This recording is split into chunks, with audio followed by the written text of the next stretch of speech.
बिस्मिल्लाहिर्रहमानिर्रहीम। अस्सलामुअलैकुम। दोस्तों, ये स्टोरी हमें मुनव्वर साहब ने भेजी है। वो कहते हैं कि मेरी 50+ एज है और ये वाक़या कई साल पहले का है। ये वाक़या तब का है जब मोटरवे नहीं बनी थी। दोस्तों, मुनव्वर साहब बताते हैं कि मेरा ताल्लुक़ सरगोदा से है और मैं सरगोदा से लाहौर तक बस चलाया करता था। तब मोटरवे नहीं थी। अब तो सरगोदा से लाहौर का सफ़र तकरीबन 2 से 2.5 घंटे का है, लेकिन उस वक्त जब मोटरवे नहीं थी तो सरगोदा से लाहौर तकरीबन 8 घंटे लग जाया करते थे।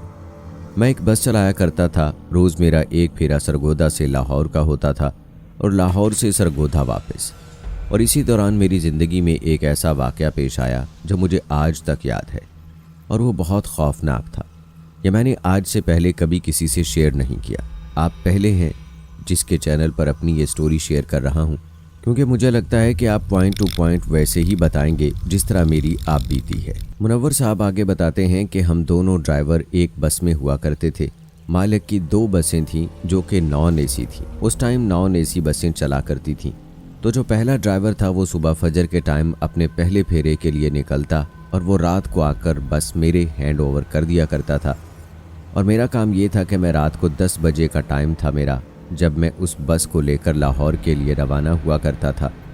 वो लास्ट बस निकला करती थी लाहौर के लिए, जिसकी प्री बुकिंग हुई होती थी। बस स्टैंड पर आती थी, मैं हैंड ओवर लेता था, गाड़ी चेक करता था और उसके बाद अपने पैसेंजर्स को लेकर सफ़र के लिए पूरे 10 बजे रवाना हो जाता था।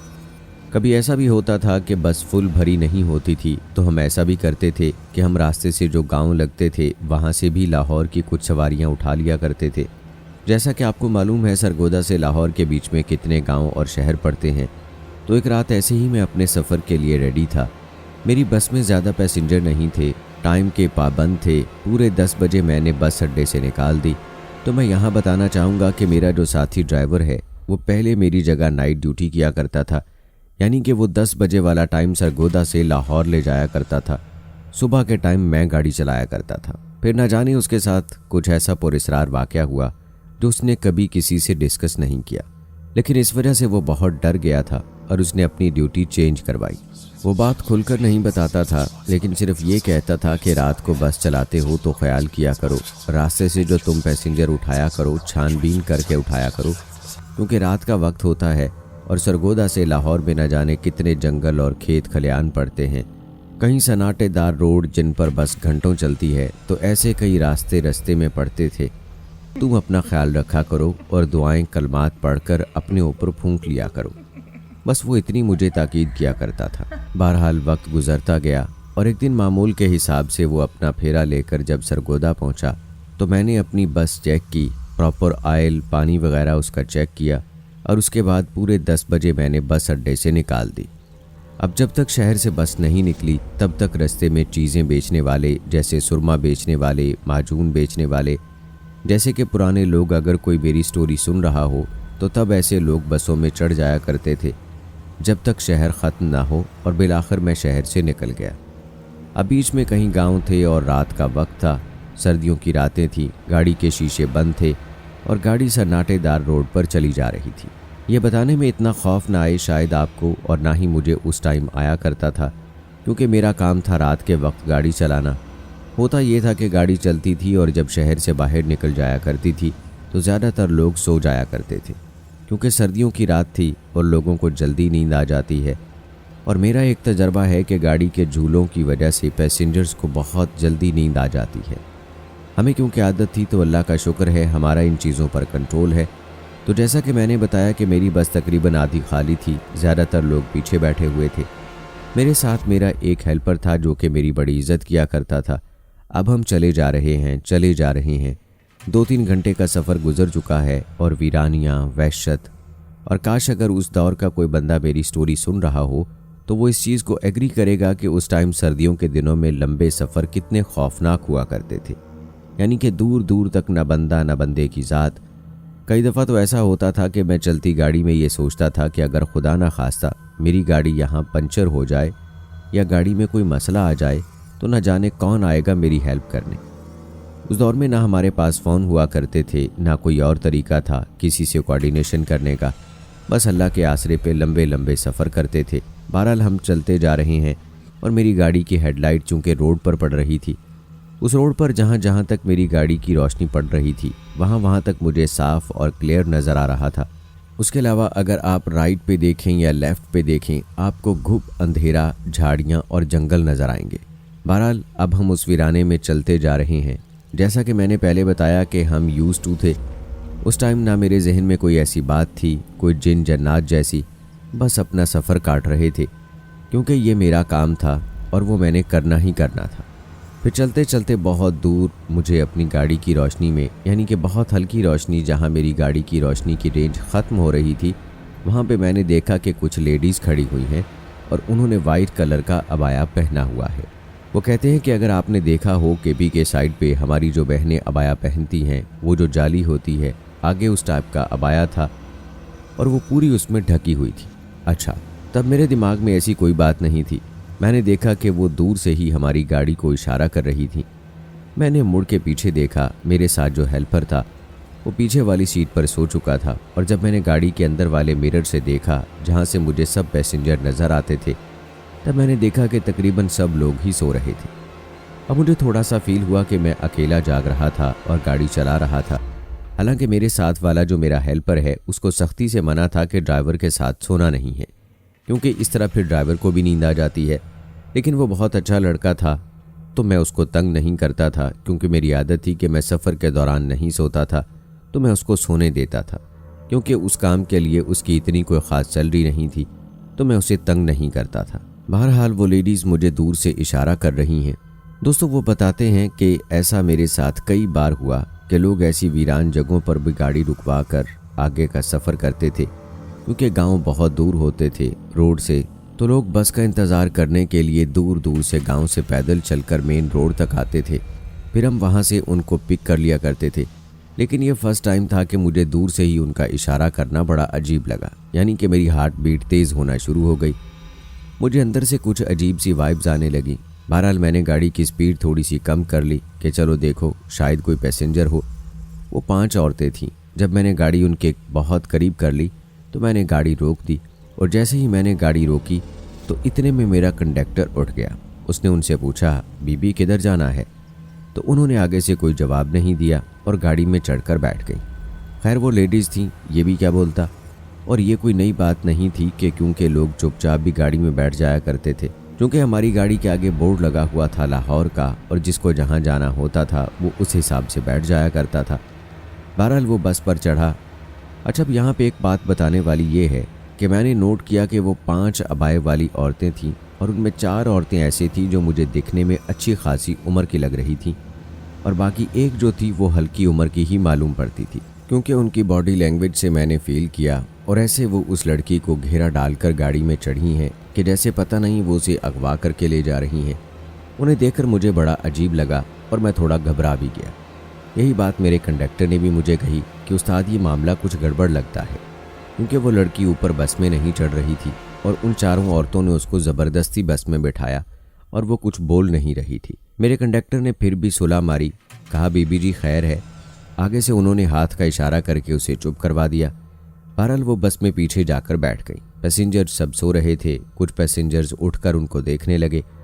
अब मैंने गाड़ी चलाना शुरू कर दी। आगे वो बताते हैं कि यहाँ तक बात ख़त्म नहीं हुई, इतने में पीछे से एक भारी आवाज़ में खौफनाक किस्म की चीख सुनाई देती है और आप यकीन करें कि मैं यहाँ पर इस चीज़ को समझा नहीं पाऊँगा जिस तरह की वो आवाज़ थी। उसके गले से सीटी नुमा एक आवाज़ निकलती है और एक मर्दाना आवाज़। वो वही लड़की थी जिसको वो 4 औरतें ऊपर लेकर आ रही थी। आप यकीन करें मेरे से गाड़ी नहीं चलाई जा रही थी। खौफ से मेरा हाल बुरा हो गया था। उस बस में कुछ फैमिलीज भी बैठी थीं। पीछे से औरतों की, बच्चों की चीखें सुनाई देने लगीं। वो बहुत बुरी तरह से डर चुके थे। ओह मेरे खुदा, मैं क्या बताऊं कि रात का वक्त था और सन्नाटे में वो बस ऐसे चीखों से गूंज रही थी कि मैं आपको बता नहीं सकता। वो माहौल इस कदर खौफनाक था कि मेरे जैसा जवान आदमी, मेरी भी चीखें निकल गई। जब मैंने अपने मिरर में देखा, बस में खड़े होने के लिए और बस में चलने के लिए सीटों के बीच में छत के ऊपर कुछ डंडे लगे हुए थे। मैंने देखा वो लड़की अबाए समेत उस डंडे पर उल्टी लटकी हुई। दोस्तों वो बताते हैं कि लफ्ज़ों में तो शायद मैं इस चीज़ को बयान ना कर पाऊँ, लेकिन वो इतनी दहशत दे रही थी कि मैं आपको बता नहीं सकता। मैंने बस एक साइड पर लगाई और लोगों के चीखने चिल्लाने पर हम दोनों कंडक्टर और ड्राइवर उठकर बस में पीछे आते हैं और वो जो 4 लेडीज़ थीं उनसे कहते हैं बाजी ये क्या मामला है? वो हमें कहती हैं कि भाई हमें इसे लाहौर लेकर जाना है, ये बच्ची बीमार है, आप मेहरबानी करें बस चलाएं। हमने कहा कि बाकी फैमिलीज़ डर रही हैं, इसका क्या करें? उन्होंने बोला आप हमें आखिरी सीटें खाली करवा दें, वो हमारी जिम्मेदारी है। आप किसी भी तरह बस को लेकर चलें और इन फैमिलीज़ को आगे कर दें। अच्छा, अभी हमारी उनसे ये बात चल रही थी और बड़ा डर के हम ये बात कर रहे थे और वो लड़की हमारे सामने कुछ डिस्टेंस पर खड़ी थी और उसका जिस्म ऐसे मुड़ा हुआ था और वो मुसलसल कुर्राए जा रही थी और ऐसी अजीब आवाज़ निकाल रही थी कि ऐसा लग रहा था ये अभी हम पर कोई अटैक कर देगी। उन्होंने बोला भाई आप घबराएं नहीं, हम इसे कंट्रोल कर लेंगे, ये हमारी जिम्मेदारी है, आप बेफिक्र रहें, ये किसी को कोई नुकसान नहीं पहुंचाएगी। इतने में हमने मुड़ के देखा तो जितने बस के मुसाफिर थे वो सब बस से नीचे उतर गए। बताता चलूं कि ड्राइविंग सीट के सामने ही मेन रोड था जहां से बस में ऊपर चढ़ा और उतरा जाता था। बहरहाल हम बस से नीचे उतरे और हमने मुसाफिरों से बात की कि आप लोग सारे आगे आकर बैठ जाएं, ना आप लोग इस जगह पर उतर सकते हैं और ना ही इनको इस जगह उतार सकते हैं, क्योंकि काफ़ी सफ़र हमने तय कर लिया है और अब मुनासिब नहीं लगता कि इन 5 लेडीज़ को हम यहाँ किसी रास्ते में ऐसे ही छोड़कर चले जाएं। बहरहाल उस बस में काफ़ी सारे लोग थे, उन्होंने भी बाकी लोगों को एग्री किया और बस में आगे की तरफ बैठ गए। हमें अपनी बस से ही इतना खौफ आ रहा था कि मैं बता नहीं सकता। ये पहली दफ़ा मेरी ज़िंदगी में ऐसा वाक़या हुआ था। बहरहाल हमने बस चला दी और सफ़र पर रवाना हो गए। अब बात यहाँ ख़त्म नहीं हुई। आप यकीन करेंगे कि जल्दी बस में हमें ऐसा लगा किसी बहुत बड़ी चीज़ ने ढम करके हमारी बस की छत पर हिट किया। वो आवाज़ इतनी खौफनाक थी कि सारे पैसेंजर्स दोबारा से चीखने लगे और उनकी चीख में एक हंसी सुनाई दी जो कि पीछे से कहकहों की सूरत में आ रही थी। वही भारी हंसी की आवाज़ और साथ में उसके गले से कुछ अजीब सी सीटी बजती थी। वो मैं आपको यहाँ नहीं समझा सकता, वो बहुत खौफनाक थी। भारी आवाज़ के साथ वो सीटी प्रॉपर बज रही थी। जिस तरह वो हंस रही थी उस तरह सीटी की आवाज़ भी उसके हलक से आ रही थी।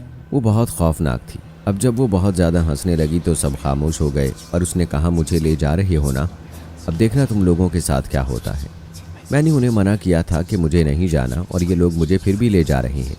वो नहीं छोड़ेगा इनको। मैंने पूछा कौन नहीं छोड़ेगा? जो उनके साथ लेडीज़ थीं वो बात को मुसलसल घुमाई जा रही थी और कुछ भी सीधी तरह से नहीं बता रही थी। फिर बस में बड़ी उम्र की एक आंटी थी, उन्होंने उन औरतों से पंजाबी में पूछा कि क्या मसला है इस बच्ची के साथ, बस के सारे लोग डर रहे हैं, आप हमें बताएं। उन्होंने बताया कि इस बच्ची पर एक जिन का साया है, हमें किसी ने लाहौर में एक साहब इल्म का बताया है, हम उनके पास उसे ले जा रहे हैं। तो उन्होंने कहा कि आपके साथ कोई मर्द नहीं है? तो उन्होंने कहा नहीं, हमारे साथ कोई मर्द नहीं है। बहरहाल वो बड़ी एज की आंटी बड़ी दीनदार लग रही थी, वो भी वहीं बैठ गईं और मुसलसल कुरानी आयात पढ़कर उस पर फूंकना शुरू हो गई। वो लड़की मुसलसल गुर्रा रही थी और वही सीटी की आवाज़ जो सबसे ज़्यादा खौफ दे रही थी और मैं बस चलाए जा रहा था। मेरा कंडक्टर मुसलसल परेशान था, सब लोग घबराए हुए थे और बस उस सन्नाटे वाले रोड पर चली जा रही थी। एक बार फिर हमारी गाड़ी की छत पर ढल करके कोई चीज़ हिट करती है और अब की बार ऐसा लगता है कि छत पर कोई भारी सी चीज़ आकर बैठ गई हो। आप यकीन करें बस इतना ज़ोर ले रही थी कि मैंने फुल एक्सीलेटर दबाया हुआ था, लेकिन फिर भी बस चलने में बहुत ज़ोर ले रही थी। फिर पीछे से मुझे आवाज़ आई कि बस मत रोकना, चलाते रहना। शायद वो वही ज़ईफ़ लेडी थी और मैंने भी दिल में यही सोचा हुआ था कि मैं बस नहीं रोकूंगा, चाहे कुछ भी हो जाए बस चलाता रहूँगा। अब मेरे दिल में डर बैठ चुका था और मैं बस गाड़ी चलाए जा रहा था। वही खौफनाक झाड़ियाँ, सुनसान रोड। फिर अचानक मुझे ऐसा लगता है कि कोई ब्लैक सा शैडो था जो रोड के एक तरफ से निकला है और रोड को पार करके दूसरी साइड पर चला गया। वो इतना नैनो सेकंड में हुआ कि मेरा कंडक्टर भी नहीं देख पाया। मैंने कहा शायद मेरा वहम हो, मैं बहुत डरा हुआ हूँ तो इसलिए शायद ऐसा फील हुआ। लेकिन कुछ आगे और चलने के बाद मुझे बाकायदा फील होता है कि कोई रोड पर इधर से निकला है और दूसरी साइड पर चला गया।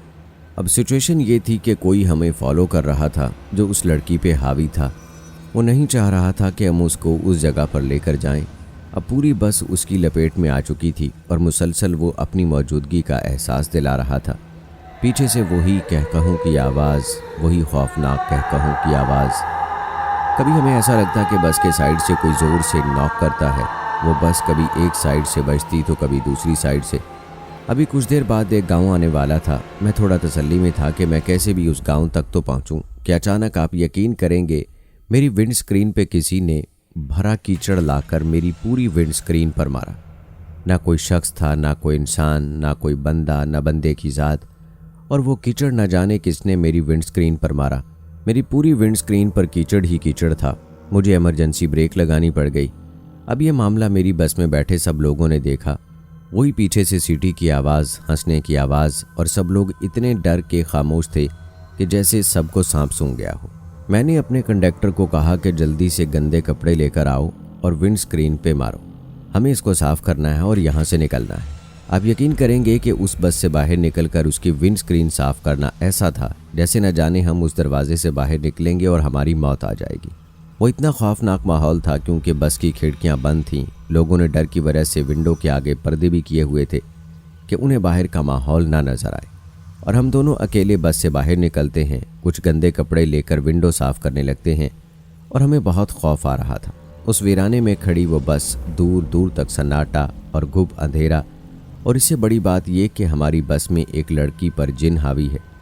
बहरहाल हम अपनी विंड स्क्रीन साफ़ कर रहे थे कि हमें बस की पिछली साइड से ढम की आवाज़ आती है, जैसे किसी ने छत से कोई चीज़ ज़मीन पर फेंकी हो। हम दोनों बहुत घबराए हुए थे। फिर हम हिम्मत करते हैं और बस की पिछली साइड पर जाते हैं। वहाँ क्या देखते हैं कि किसी पैसेंजर का सामान था। वो बैग नुमा एक छोटा सा पोटला, जैसे गठड़ी बनी हुई होती है, इस तरह की वो गठड़ी थी जिसमें कुछ सामान था। वो ऊपर से किसी ने नीचे ज़मीन पर दे मारा। अभी हम उसे देख ही रहे थे कि हमने देखा कि एक और बैग ढम से हमारे सामने आकर गिरा। मेरे कंडक्टर की चीख निकल गई। मैंने कहा, घबराओ नहीं, जल्दी से सामान उठाओ और गाड़ी में डालो। मैं विंड स्क्रीन साफ़ करता हूँ और फिर निकलते हैं। फिर जल्दी से हमने सामान बस में डाला। मैं विंड स्क्रीन साफ़ कर ही रहा था और मेरा कंडक्टर सामान उठाकर बस में डाल रहा था। अब मैं फ्रंट साइड पे बिल्कुल अकेला था और बताता चलूँ कि वो कीचड़ विंड स्क्रीन पर इतना फैल चुका था कि बाहर से शायद हमारा शैडो ही अंदर बैठे पैसेंजर्स को दिख रहा हो। इसके अलावा बाहर कुछ भी दिखाई नहीं दे रहा था। वो विंड स्क्रीन इतनी ब्लैंक हो गई थी कि इतने में मुझे महसूस होता है कि मेरे पीछे कोई आकर खड़ा हो गया है। आप यकीन करें कि वो फीलिंग इतनी स्ट्रांग थी कि कोई शख्स मेरे पीछे खड़ा है या कोई और है। मुझे लगा कि शायद मेरा कंडक्टर है, लेकिन वो भी ऐसे क्यों खड़ा होगा। बस के फ्रंट पर एक पायदान था जिस पर खड़ा होकर अपनी विंड स्क्रीन साफ कर रहा था। आप यकीन करें, मेरे बिल्कुल कान के पास किसी के सांस लेने की आवाज़ आई। मैंने जैसे ही पीछे मुड़कर देखा तो जैसे कोई खड़ा था और एकदम से गायब हो गया। वो अब हमारे साथ खेल रहा था। मैंने ऊंची आवाज़ में कहा कि तुम क्या चाहते हो, क्यों परेशान कर रहे हो हमें, हो कौन तुम। ये बात मैंने बड़ी हिम्मत करके की। वो एक मिसाल है ना कि रोज़ रोज़ मरने से अच्छा है इंसान एक ही दफ़ा मर जाए। तो मैंने कहा, बार बार डरने से अच्छा है कि देखी जाएगी जो भी होगा। मैंने तैश में आकर ज़ोर से चीखना शुरू कर दिया कि तुम कौन हो, क्यों परेशान कर रहे हो हमें। हमारे साथ और बच्चे भी हैं, जिस पर काफ़ी देर सन्नाटा हो गया। अब मैं इधर उधर देख रहा था कि शायद मुझे कोई रिप्लाई आएगा। दिल दहला देने वाला मंजर हमारे सामने था। मैंने बस में किसी के चलने की आवाज़ महसूस की तो मैंने विंड स्क्रीन से ही देखा कि अंदर से वही लड़की चलती हुई बाहर को आ रही है। और फिर वो लड़की चुपचाप बिल्कुल नॉर्मल होकर बस से नीचे उतरी और मेरे सामने आ गई। उसके मुंह से वही खौफनाक भारी आवाज़ आती है, इस लड़की को वहाँ ना लेकर जाओ जहाँ इसके घर वाले ले जाना चाह रहे हैं। मैं तुम्हें तब तक तंग करूँगा जब तक तुम इसे लेकर जाओगे। उस लड़की को यहीं पे छोड़ दो। मैं तुम लोगों को कुछ नहीं बोलूँगा, वरना मैं तुम सबके साथ बहुत बुरा पेश आऊँगा। वही तैश वाले लहजे में मैंने दोबारा से बात की। न जाने मुझ में इतनी हिम्मत कहाँ से आ गई थी। मैंने कहा, तुम क्यों इस मासूम पे हावी हो। उसने कहा, मैं कि इससे मोहब्बत करता हूँ, मैं इस पे आशिक हूँ, मैं इसको नहीं छोड़ूंगा। और अगर तुम मुसलसल बस चलाते रहे तो या तो फिर इस लड़की के साथ बहुत बुरा करूँगा या तुम लोगों में से किसी के साथ या तुम सब के साथ बहुत बुरा होगा। मैंने कहा, देखो हमारे साथ बच्चे हैं, तुम कुछ बुरा मत करो। मैंने कहा कि मैं उनको कहाँ छोड़ सकता हूँ, ये अकेली लेडीज़ हैं। उसने कहा कि आगे इनके रिश्तेदारों का गांव आ रहा है, तुम उनको वहाँ उतार दो। मेरा तुमसे वादा है कि मैं तब तक कुछ नहीं बोलूँगा, बिल्कुल खामोश बैठूँगा, और अगर तुमने इनको ना उतारा तो मुझसे बुरा कोई नहीं होगा। ये कहकर वो खामोशी से वापस जाकर उस सीट पर बैठ गई। अब जो पैसेंजर्स थे वो बहुत तंग हो चुके थे। उन्होंने उनसे कहा कि प्लीज़ आप लोग आगे उतर जाएं, हमारे साथ बच्चे हैं जो बहुत डर चुके हैं। बहरहाल बस चलती रही और वो अपने वादे पे कायम रहा। जब तक उनका गांव नहीं आया वो तब तक खामोश बैठा रहा, लेकिन उसकी खामोशी भी हमें काट खाने को दौड़ रही थी। एक फ़िज़ा में खौफनाक सा माहौल था और बिलाखिर उनका गांव आ गया। मैंने उनको वहां उतारा और उनसे माजरत की। अब उनके साथ जो लेडीज़ थीं वो भी समझ चुकी थीं। उन्होंने भी ज़्यादा इसरार नहीं किया। मैंने उनसे माजरत चाही। बहरहाल उसके बाद हमने आगे का सफ़र किया तो ये मेरी ज़िंदगी का एक ऐसा वाक़या था जो मैंने सोचा कि आपके साथ शेयर करूं। ये बिल्कुल सच्चा वाक़या है जो मुझे आज तक याद है। उम्मीद है कि हमारी आज की वीडियो आपको पसंद आई होगी। वीडियो के मुताल्लिक अपनी राय ज़रूर दीजिए। मिलते हैं अगली वीडियो में, तब तक के लिए अल्लाह हाफ़िज़।